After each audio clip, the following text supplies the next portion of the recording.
do this. Thank you. Hello, everyone. Thank you so much for joining us. I love that we still use that slide, but I feel that most of us have been using Zoom for many, many years now. But just so you know, you have been muted for the session. At some point when we are at the question part of the session, you can always raise your hand and I'll make sure you can unmute, or you can add, not add, but use the chat function or the little emoji if you have any question for us throughout the session today. We're from Railroad University, very excited to be with you to talk about the BCom program. I don't know if I'm right to say it or I can, but it's one of my favorite programs actually at Railroads. I think that it's so unique and different. So I'm really looking forward to hear from the program head and from our graduates here in the room. So Ross is with us. Thank you for being here, Ross. We have Maia, we have Josh, and myself, I'm Nancy Prévost-Maurice, and I'm an education specialist here at Railroads University. And in the room, we also have Kelsey from the enrollment team. So we're really a full team here to talk about the program. And as we get started, I'd like to acknowledge the lens that we're on. I'm also a yoga instructor, so sometimes I like to remind people to take a deep breath and just be present for the 45 minutes we'll be together, 45 minutes-ish. Ground your feet on the floor and just reflect on the Indigenous lens you're joining us from today. Here at Railroads, I'm on campus today. I'm joining you from the traditional lens of the Lekwungen peoples, also known as the Songhe and Esquimalt nations and families.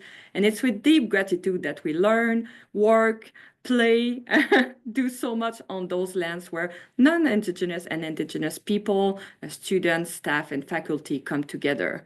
So if you know the Indigenous lands you're joining us from, feel free to use the chat option. And I see there's more people joining us. Hello, welcome. So we're here to talk about the institution, and of course our students, or recent graduate, I should say, will have so much more to say because they just went through the program. But just a few notes for you about Railroad. So we say we are an institution that promotes first names first. And this is super important. At Railroads, you're not sitting in a room of 200 people being called by number. I've been there in a previous institution back in Quebec. Here, it's really prof will know your name and your colleagues, right? You become really connected with the institution, with your colleagues, and with your instructors. Our real world classroom. So we talk a lot about what's going on out there. So what you do at work, what you have in your personal life matters in the classroom. So there's a lot of connection and we connect a lot of the theory and the practice together. Learn together forever. So the cohort, you'll hear about it today. I know that Josh and Maia were saying they're still friends, they're still connected. This is my experience too as a recent graduate, is that you stay connected with your cohort, even with your instructors, as you move ahead and level up your career. And life is also an education. We'll talk about it at the end of the session, but with our flexible admission, that means everything you have done school-wide, but also all the professional experience and the personal experience you're bringing can get you to enter the degree. So that's pretty unique to us. And just a few quick picture here in this program. It's a blended model, so you will come on campus a few times. This is the beautiful castle we have, Hatley Castle. We have also a picture of the lagoon there at the bottom. Wonderful place to have a walk, disconnect, reground yourself. We do a lot of online teaching. I love to say that Railroads, it's not something we had to pivot to doing online teaching 4 years ago. That's something that we have always been doing for more than 25 years. So we're really good at it. The online models and the blended models that we'll talk today. And we have that Changemaker Campus Ashoka accreditation. And it's pretty neat because we're only a few institutions in Canada and the United States to have that accreditation. And it's all about being an institution, post-secondary institution that is innovative and all about research and innovation. So I will add a link to the chat and share it with the recording as well so you can hear more. What does that mean to be a Changemaker campus? But we're very proud of that accreditation here. And I'll pass it over to you, Ross, to talk about the program. Great, thanks, Nancy. Welcome everybody. Thanks for your interest in the Bachelor of Commerce and Entrepreneurial Management program. There is a more detailed webinar that I've recorded that's actually on the BCom homepage on the RU website. that gives a very detailed overview of the design and delivery of the program. If that's not something you've availed yourself of yet, I would encourage you to do so, as well as reading through the program pages, because I'm just going to give a high-level overview before we turn the conversation to our discussion with our most recent graduates about their experience. Few highlights. So this is a degree completion program. So it'd be completing 60 credits over years 3 and 4, with the assumption you're bringing in the equivalent of years 1 and 2, either a combination of academic and work experience and other life and professional accomplishments. It is a business degree. This is a Bachelor of Commerce, so there's an assumption that people are interested in the world of business, the world of commerce. The buying and selling of goods and services and how business gets done, broadly speaking, both domestically and internationally, with a strong entrepreneurial focus. It is a Bachelor of Commerce in Entrepreneurial Management. So that entrepreneurial element is very alive throughout the program and really needs to resonate with students. Again, it can be a lot of different things, and I go into some of that in the other webinar as well as on the program pages. But if you're somebody who tends to be dissatisfied with the status quo, seeking to improve, seeking to do things differently, looking for the next thing, kind of hungry to learn and grow and make some sort of impact, this is what the program is designed to leverage and to amplify.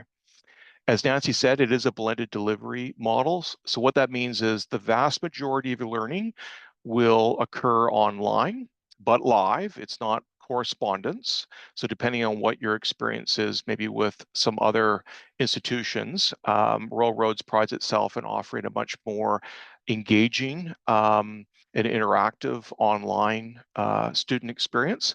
And then over the course of the program duration, you'll be coming to campus for 3 1 week or less residencies, anywhere from 5 to 7 days over. So there'll be 3 of those over the duration of the program.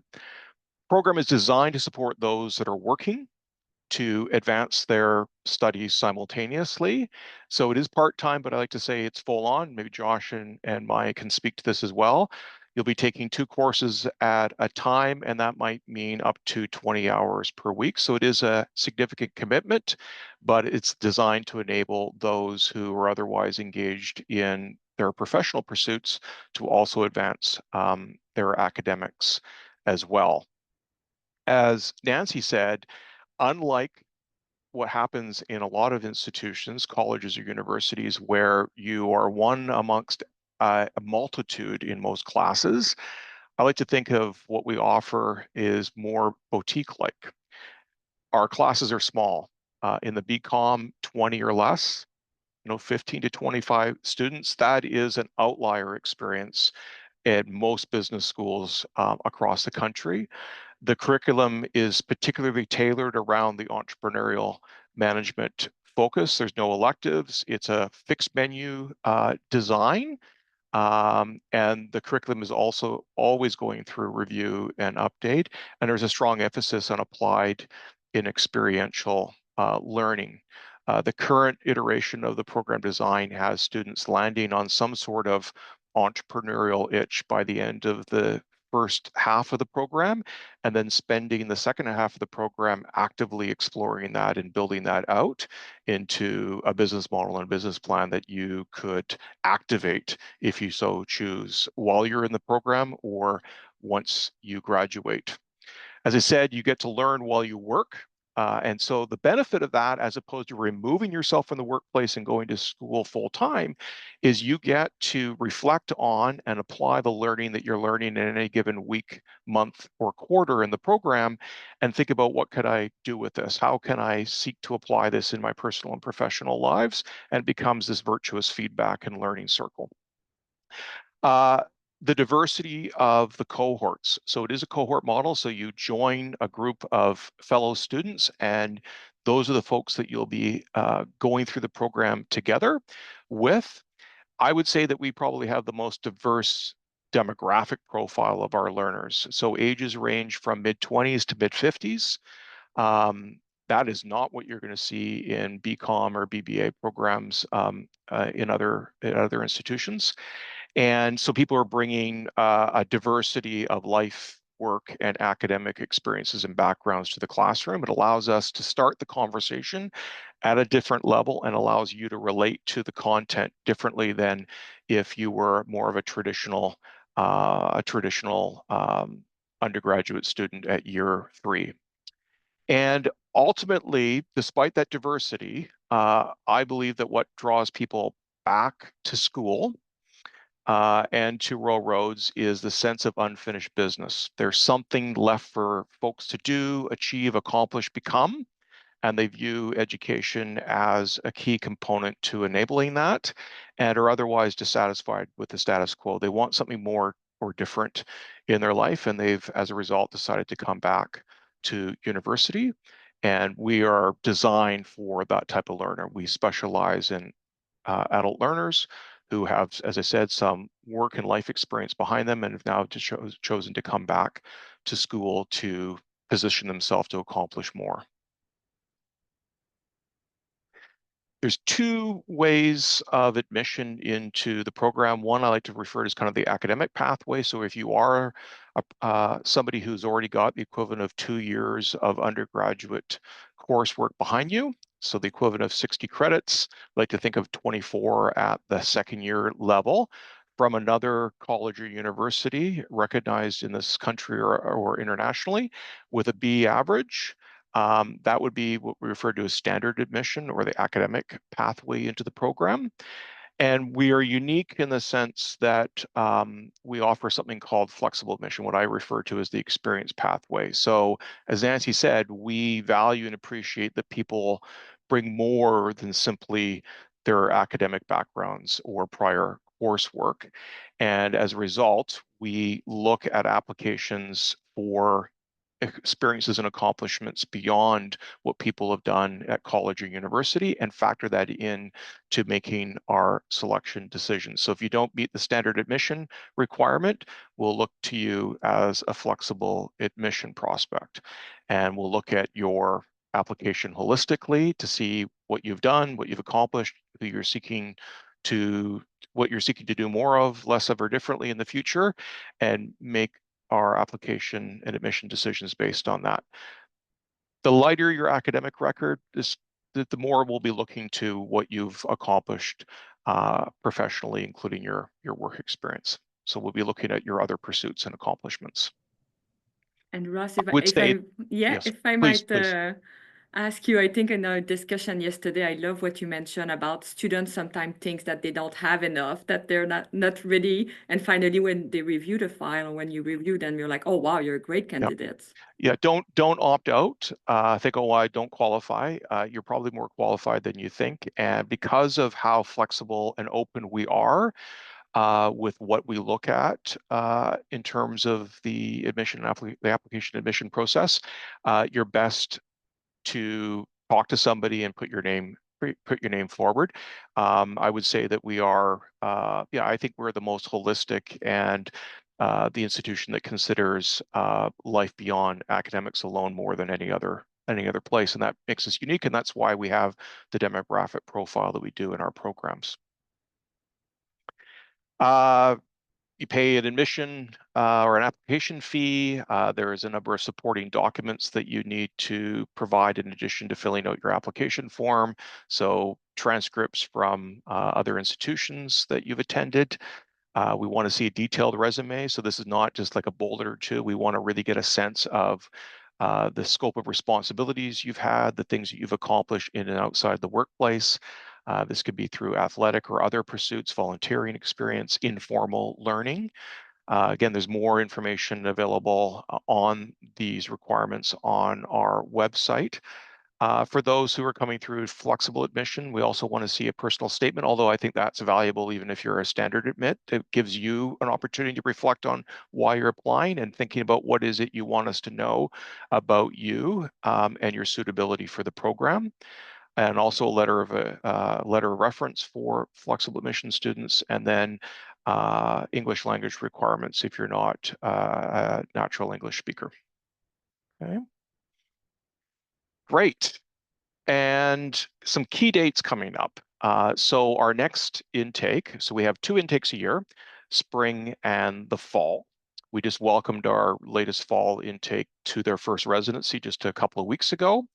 Our next intake starts on March 31st, and the application deadline is this coming January the 13th. So there's a number of weeks left. The key is that you have started the application and submitted. You don't have to have all of your documents necessarily finalized by the 13th, but you have had to start your application at by that point. But if you miss that deadline, and you can always make inquiries about still applying after that date. And then for our fall entry, there are which starts at the end of September. Our application deadline is the end of June. Yeah, thank you, Ross. That was a question someone just asked me in the Oh, chat too about the application deadline. And we don't need to wait in January, right? We can already apply, do the online application, and then start submitting documents. exactly. The key is you open the door, and the door is left open while you continue to finalize your application package with those additional details of the other documents that I outlined. Yep. So you got a few weeks left. There may be a situation, depending on what your background is, that you'll be admitted with conditions, which is actually quite common, and that might be a requirement to take our academic writing and critical thinking course through professional and continuing studies, or our financial accounting fundamentals course. And those are both designed to equip people to be able to hit the ground running once they enter into the program. So depending on how you're assessed, that might be a requirement. And we have a number of upcoming offerings. The benefit of applying sooner rather than later, you'll then know whether or not you're admitted with a condition, and then you can make plans to satisfy those conditions before the program starts in March. That's the critical piece. Again, if you have any questions about these things, you can be following up with enrollment services. You can be talking, and once you make application and you still have questions, you can be talking to folks in admissions. We have a number of financial supports available, and resources available to you. So it's good to be aware of what options are available, everything from loans to scholarships and bursaries. And Kelsey's here from Enrollment Services. You can be reaching out to Enrollment Services, and I know she's already putting some information into the chat in support of this. I think the key thing is that you do ideally speak with somebody before you apply. That could be reaching out to me by talking to Enrollment Services or looking me up on the RU directory on the website and sending me an email directly. Happy to talk to prospects, so that my whole goal is folks to make an informed decision. It's all about ensuring the fit and suitability is there, and this is the right program based on what it is that you're seeking to do, accomplish, or become. Okay. So it makes sense to reach out. So that's it for Nancy and I, kind of doing an overview of the program, but more than happy to field questions. We'll create some space at the end of our time as well to welcome other questions or comments or curiosities you may have about the program. But at this point, we're going to turn our attention to getting to know a couple of our most recent grads. So we had a convocation ceremony at Royal Roads just 2 weeks ago, where we welcomed back the folks that had our most recent cohort to complete the program. And Josh and Maia are 2 members of that cohort who also joined us on campus a couple of weeks ago for the convocation ceremony. It was great to see them again. I last saw them in August when they came to their final residency. And now we're just going to have a conversation with Josh and Maia to learn a little bit more about their experience and what drew them back to school and their choice of Royal Roads and the BCom program. So with that, I'm going to start with you, Maia. What was happening that caused you to say, you know what, I'm interested in coming back to university. I'm interested in completing a degree, a commerce degree, or whatever it is. What was your unfinished business or the itch that you were seeking to satisfy by turning your attention to coming back to school?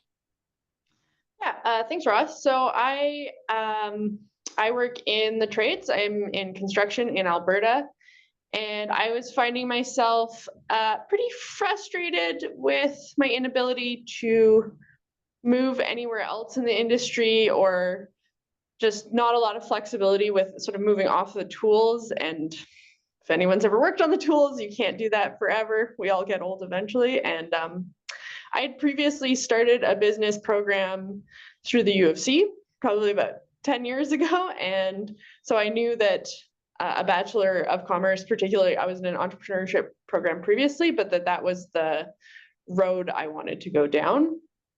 And for me, I just leaving work to be in school full time wasn't really an option. I have a mortgage and things to pay for, and I didn't really want to go down that road. And I actually had a sibling who had previously done a degree completion through Royal Road, so that was Oh, quite motivating to me, because I knew that had worked fairly well with her life, and she had gone through a lot of changes and had a kid and bought a house, and she made it all work. So that was fairly convincing.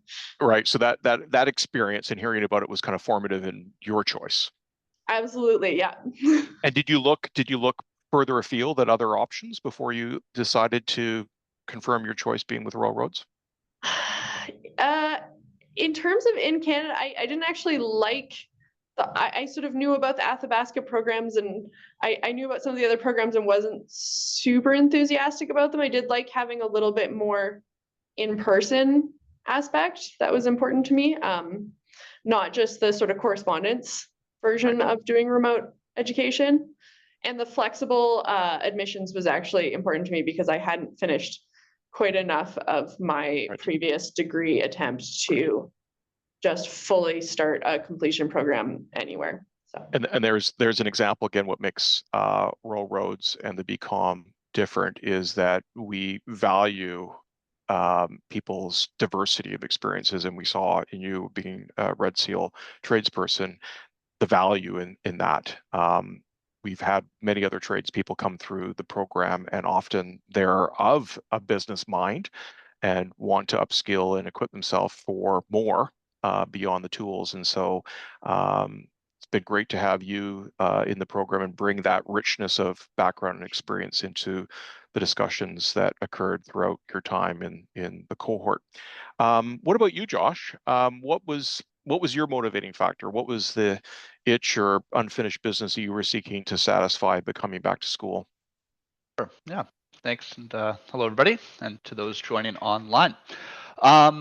Yes, what really drove me to come back to school is, I had a diploma in sport management, found a job in IT for a company, and was fortunate enough to get quite a few promotions in the time I was working for that company, to the threshold of where what they were asking me to do, I truly felt I wasn't capable of doing it anymore. Mm.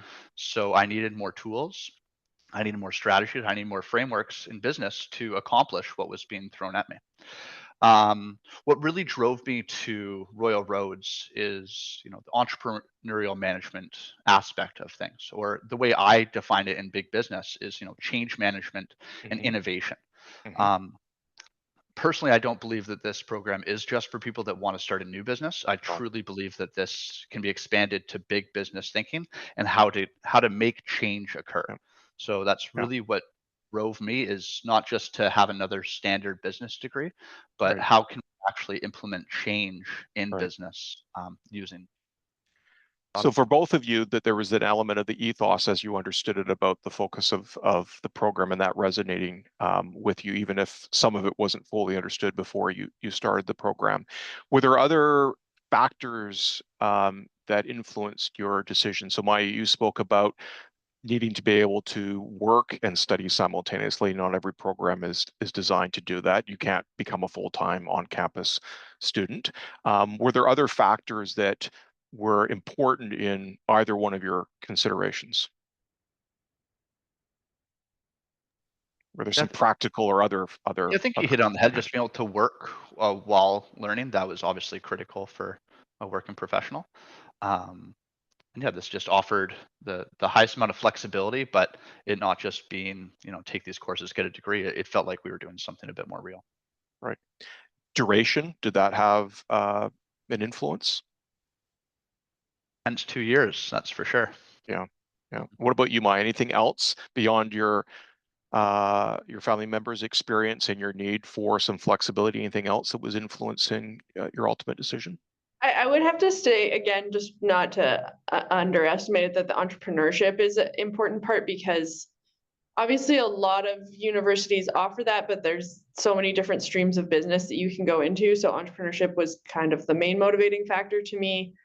I'm not destined to be in finance, or probably not to just be an accountant. So I like the blended Right. focus that comes with the entrepreneurship. So that was certainly, I would have looked for a business program that had that outcome regardless. At that angle, yeah.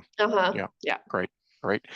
What I'm curious, so speaking further to you, Maya, what questions or concerns or other matters were on your mind? Did you have on your mind when you're thinking about returning to school? The time commitment certainly was something. I have a lot of hobbies that I'm pretty invested in, so it's always a little bit of a hard, it's a tough conversation to how much you're going to sacrifice to actually commit to doing school. And I'm not a person who likes to sort of go halfway, so that Fair was enough. certainly a urgent thought. Obviously, coming from a background where I hadn't had to do a lot of formal writing and hadn't used my computer skills, that was a bit of an anxiety for me. Not that it was a non-issue, but it's probably less of a concern than a lot of people think, because you just catch up. But yeah, certainly that, as coming from a background where I wasn't doing a lot of formal writing, even just writing emails every day, I think leave you a lot more prepared. So time commitment and state of academic readiness. Yeah. Right. Yeah. Okay. It had been a long time for me since I'd written a paper. Yeah. Well, and exactly. And for, again, typical undergraduate business program, year 3 and 4, most people are in their early 20s, maybe have had some summer work experience. That is not what happens in this BCom program, or average age, but I talked about the spread, the age spread and demographic spread in the program is 30s. So with many years of work experience to leverage, so people have been out of school for a while. And I think a lot of people have that concern, or that's on their mind when they're returning. Like, am I up for this? I know I want the outcome, or I know there's the fruits in there that I'm desiring of, but do I have what it takes? Yeah. Josh, what about you? What was kind of on your mind? Questions or concerns you had about coming back to school? Yeah. I mean, having a degree was always a nice thought, and having it is awesome, and it was worth the work. But I don't like hoop jumping just for the sake of hoop jumping. My biggest concern was, I could learn most of this with a quick Google search, but diving so far into education, it forces you to look at things differently, and through that lens, maybe they were a Google search away, but I truly did a lot of Google searches, and I learned so much just by being so involved with what it was. So I was a bit apprehensive that it would just be, do an assignment, not learn anything, and just jump through hoops. But when you truly engage with what you do, and Royal Roads having a more free explorative mindset of, what do you want to learn and how do you attach it to the coursework, it made learning as fun as it can be, for sure. So further, Josh, what would you now, as you look back, and maybe you had these reflections while you're going through the program, but maybe it's different now a few weeks out. What did you find the most challenging, and what did you find the most rewarding aspects of your BCom journey? Yeah, piggybacking on what Maya said, it's, energy in, energy out. There were most months I was a very focused student, and it made education fun and exciting, but that's because you put other things in your life on hold, right? And then when there's competing priorities, it does make it challenging on where to put your energy. So, there are a few months where education wasn't always first, and I saw grades go lower, and what I got out of it wasn't as much. But that's just life. It's how much you put in, how much can you get out. So, it's important to prioritize what's in front of you, and new things are going to come, and you just have to consistently reprioritize and make the best of what you have with what you got. And how do you now look at the kind of the return on that investment in terms of that commitment, both the time and energy, emotional labor, financial investment. How do you equate what you put in and what you got out? Yeah, I mean, what I came to school for was one thing, and what I got out of it was something completely different. I'm a pretty ones and zeros kind of guy, logic based, and I learned a lot of tools and models to help with how to make good decisions using, frameworks. But what I really got out of this program that I wasn't ready for was a lot more emotional intelligence, how to look in between the lines and say what really matters here and what are we building things for. So I wasn't prepared for that in any way that I would level up how to work with people and how to work with myself. And that was the most valuable lesson that I got out of this. So that was a bit of a pleasant surprise, not what you were expecting, not what you were looking for, but maybe the thing that you most value coming out of it. Absolutely. Yeah. Was that hard to at first embrace or navigate into because you weren't of that mind initially? Yeah, of course. But having good people around you, such as Maya, and having friends to talk it through, and was very helpful. And yeah, definitely grew as a person from this very unexpectedly. So if you had to do it again, would you make the same choice? I would. Yep. I might prioritize things differently and create more space and um, pull the trigger on certain other things at different times because it was a very busy 2 years. But Right. yeah, I would definitely do it again. But not question your decision to come here and pursue the program. I mean, the only thing I would have changed is to have my my final project decided many months ago. I was one of the late bloomers of Right. the decisions, and it was a very challenging few weeks Yeah. to get all that bundled. And in the new design, so folks, Maia and Josh are graduating from a design that's been updated, and we're now into our second cohort, but still early days of the new design. And one of the design changes that deals with what Josh is referring to is landing on some sort of venture idea, some sort of entrepreneurial endeavor that intrigues you that you want to explore further. Now that's a requirement to settle on that at the end of the first half of the program. So you get this whole second half of the program to explore that and unpack that and turn that into something, rather than being able to wait till the very end and just as you're heading into your capstone course to finally solidify that. So that's some changes in part because of the lived experience of students that have gone before, like Josh and Maya, and some of the insights that they shared with us along the way. Maya, what did you find thinking back, or when you were in the midst of it, some of the most challenging and also the most rewarding aspects of your time? Yeah, as far as challenges go, I think because of the sort of streamlined nature of the course, you're not going to like every course and you don't have an option. So that's, you kind of have to roll with the punches there and adjust because it's not sort of a standard. You get to choose what courses you're taking from who, you're just kind of thrown into it. And because of the nature of all the group work, I'm guessing you still have lots of group work, but that is not every group clicks perfectly, and that can be kind of frustrating. That was certainly something that was kind of a constant challenge, but also sometimes a joy. Yep. Yep. Often what I hear is, hey, best part of the program is the people. Worst part of the program is the people. That's called life. You Yeah, have the same views of the workplace, right? There's Yeah, people that I really get on with, and there's others that I'm challenged with, and life would be a lot simpler if we were absolutely. equal equation, but that's not how things work. What about the rewarding aspects? What did you, when you think back to what you put in versus what you got out, what are some of the rewards or fruits of that investment? Yeah, so certainly I actually have a few notes, and it was even on this sort of the flip side was that when the groups did click, it was great. And I think I have some lasting relationships, which I didn't expect going into a distance sort of program, was that I was going to meet people and they were going to be really important to me, particularly for the 2 years we were in the program.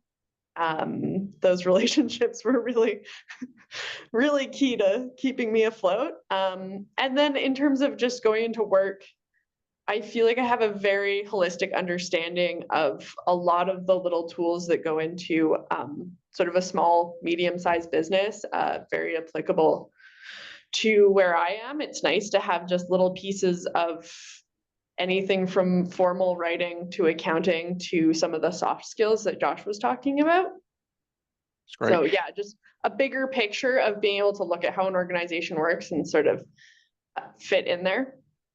So both of you kind of spoken about this, but maybe you can kind of reiterate, what do you think the secrets to success of getting something of value out of a program like this? To your, both of you talked about you get in what you put out, or you get out what you put into a certain degree. What would you say are the keys to increasing or accelerating or magnifying your return on investment? Yeah, I mean, just to go back one thought, but I'll still answer your question. With Maya and group work, in construction, it was a new world to her on how to like manage teams in this capacity. That's what I've been doing for years, and it was still super, super challenging to do at times. But it's all about what you put in is what you get out. And in business and life, not everyone on your team is always going to be at the same level or want the same things as you. So, what I really learned is just how to bring a team together. And even though we all might have different goals and benchmarks, it's landing on something that we can all agree on, and how to put our best foot forward as a team. And what I found as a successful strategy is just to be engaged yourself. You can't change people around you, but you can always put in your best effort when you want. So that would be my greatest advice: is just stay engaged in what you do, whatever it is. Maya? Yeah, probably a fairly similar feeling on my part was being engaged in the program, not feel like not cutting corners. Obviously, there are certain weeks where you just are not as involved, but for me, I think to get as much benefit, I had to put myself into the program. It wasn't, I mean, it was part-time, but it didn't really feel part-time on top of work. So certainly I think just actually sort of dedicating yourself to what you're doing, because at the end of the day, 2 years is not that long. And I think just not cutting corners. I think there's obviously, with AI and kind of all the things available to people now, there's a lot of ways to cut corners, but I don't think that the people that cut corners get the benefits. So then you're just spending a lot of money for a piece of paper. So that's to me what having a successful outcome looks like. It's just doing the work.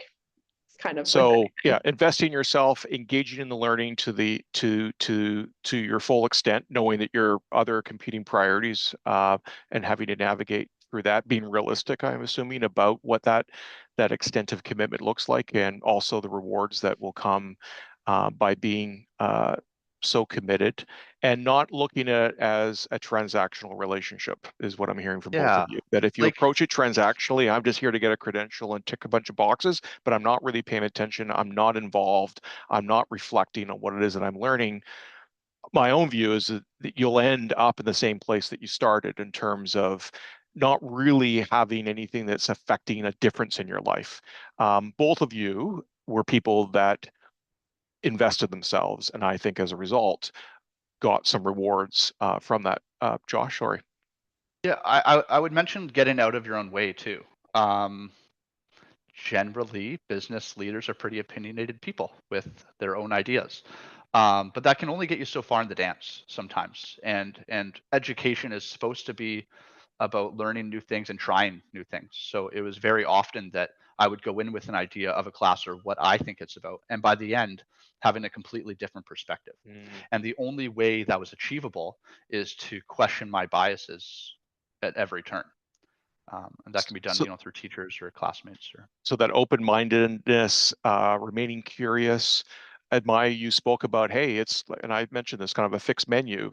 I've got to take this course, so you can either go in there begrudgingly and fighting it, or you can say, I'm here, I might as well get something out of it, but that's your choice. And by making that choice, you'll get something in return, and be maybe pleasantly surprised, or valuing it in a way that you didn't didn't think you would? That's when I got the most out of courses is when step outside of what you're comfortable with. Right.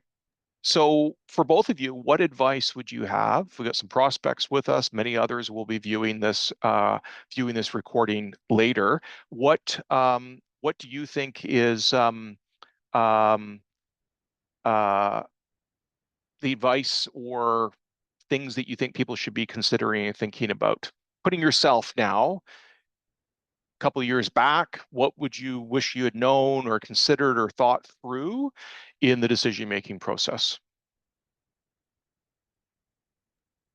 I would recommend that everyone watches the more in-depth video. Ross, and I can admit this to you now that I'm finished, but I did not watch the video and got caught with my pants down at the time. Obviously, I adjusted and figured out how to adapt, but this program is not like every other Royal Roads program. So if you know someone who has done a different program and they had more flexibility with their course load, obviously you guys are really accommodating and great when it comes to anything that's sort of needed by the students, but certainly understand how the program rolls out. And I know that it's changed a bit since Josh and I completed, but that would be my number one advice, is just make sure that you understand what you're getting yourself into, and then just make sure that you actually have the time to commit to the program, because it can be pretty involved.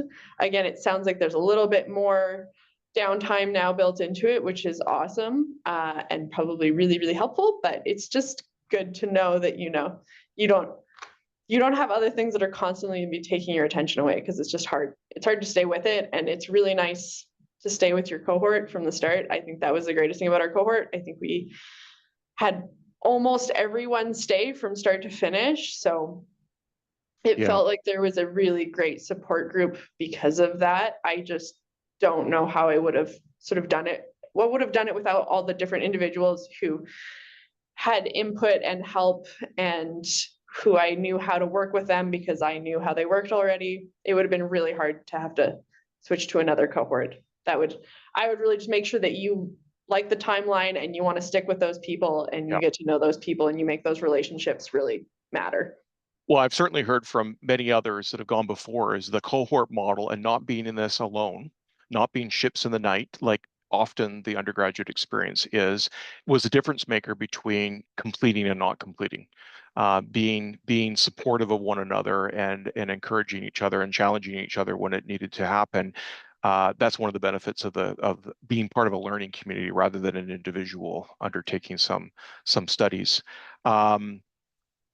And I'll just mention, and then start to invite some questions from the audience. And Nancy, you said you got some as well. So there's been some changes since Josh and Maia, the program design that they were in. So Maia was just speaking about kind of, the intensity and the time. So when they were in the program, courses were 9 weeks. We've moved them to 11 weeks. There was 1 week breaks between courses. Now there are 2 week breaks.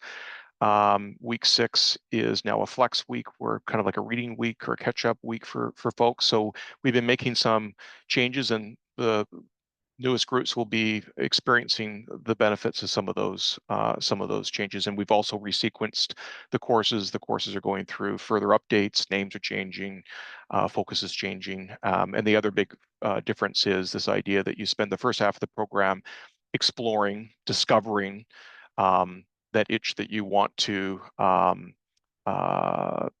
more deeply engage with, and then have the second half of the program, not exclusively, but be actively thinking about what you could be taking from the courses in the second half of the program as they apply to that endeavor that you're seeking to build out.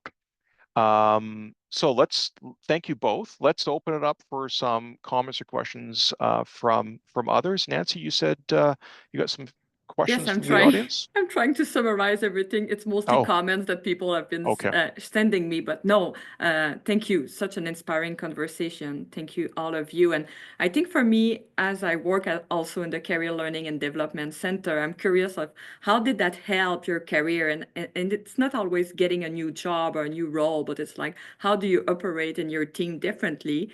Which also linked me to someone was mentioning in the chat asking me about the teamwork. We talked about it a little bit, and I know I was reading a recent research on job market, and they say teamwork is a soft skill. I don't know if we call it a soft skill, a skill for sure. Well, it's hard, but it's, yes, Exactly. considered soft skill. And they say that this is something that is so needed in the world right now. And I'm curious if you have had to use it, because I agree with you, Maya. It can be very challenging, but then there's so much learning in it too. So it's kind of, Yeah. I'm trying to combine those questions Yeah. together. So what's different now that you're on the backside of your program experience?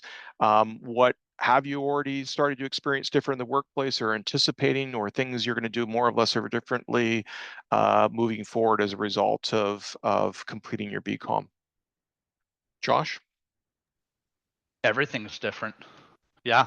The design thinking principles, which is the backbone of this program, has revolutionized the way that I look at problems and engage with teams and stakeholders to solve root case issues. Before, it would be my way or the highway, or this is what I think and this is what we should do. I've completely reverse engineered the way that I even begin looking at problems. It's, what is the problem? Who is it for? And what do they think? The biggest question I have now is, what do you think? And from there, I take that back to teams, and we really look at the underlying problems to create holistic solutions. Okay, great. Maya? Yeah, so I did move from my previously blue collar position, and now I work in a sort of construction project management.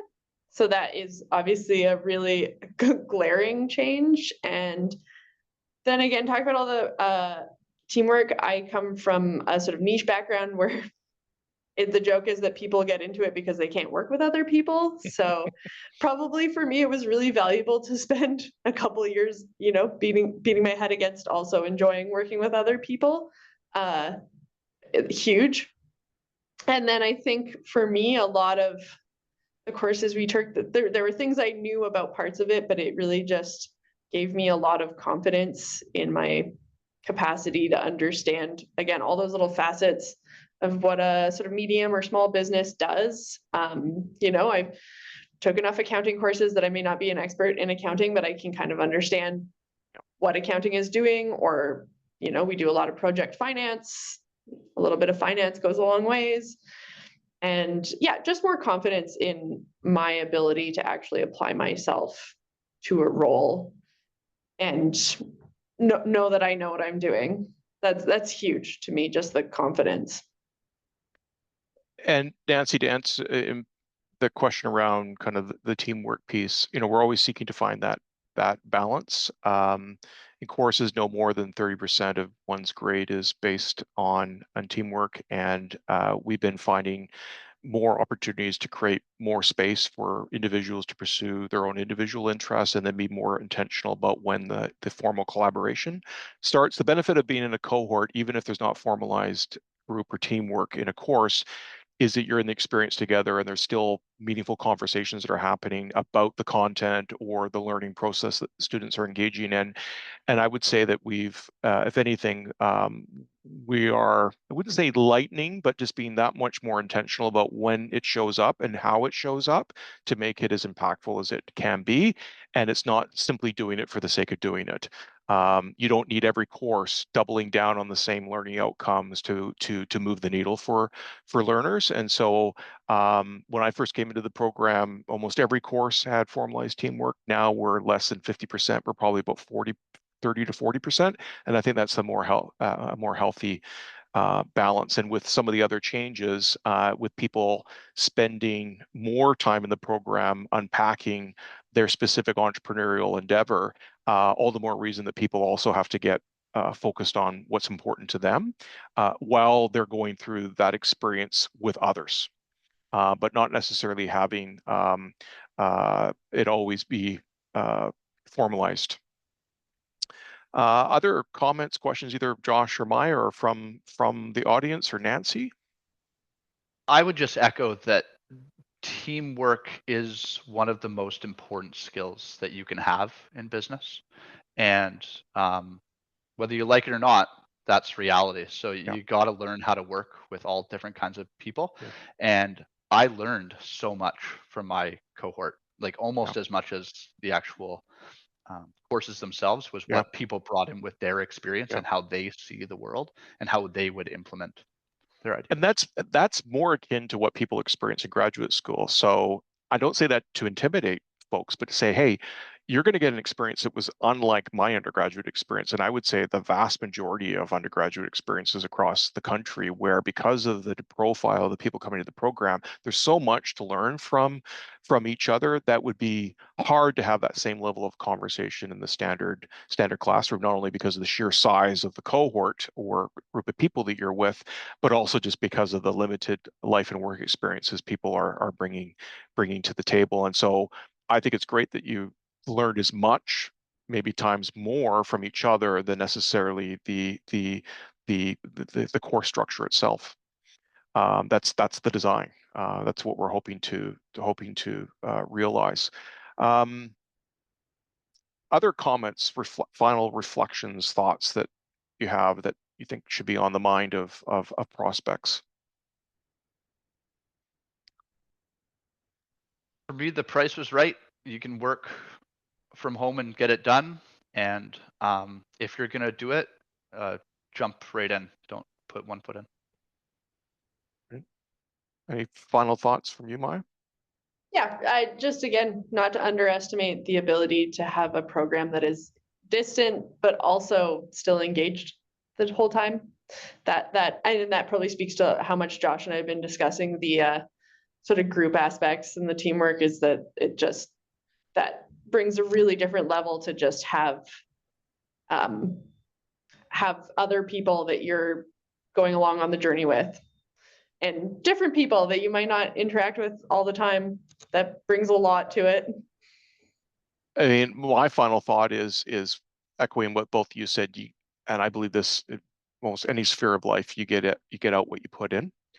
And so I think it's important to say, what is it that I'm interested in? Why am I interested in this? And how committed and invested am I going to be? Often that's the piece that also creates any sort of tension or rub within the teams as well, is that sense of commitment and ownership and engagement that people have towards the collective endeavor that you're engaging in. And so for all of those who are with us today or viewing this recording, make your first port of call, if you haven't already, viewing the more detailed webinar that I provide on the design and delivery of the program. Read the program pages, including the alum testimonials. We have a separate page just on testimonials to give you a real kind of flavor for what the program is about and decide whether that is what it is that you're looking for. And do not hesitate to reach out to enrollment services or finding your way to me directly. It's all about making sure that you're making informed choices that are best for you and for us. And we just want to see folks succeed in whatever future it is that they're aiming for. So thank you for your time and attention. Thank you, Josh and Maia. Thank you, Nancy, and thanks for all the folks that have indicated interest in the Bachelor of Commerce and Entrepreneurial Management program. Thanks for spending some time with us. Take care, yes.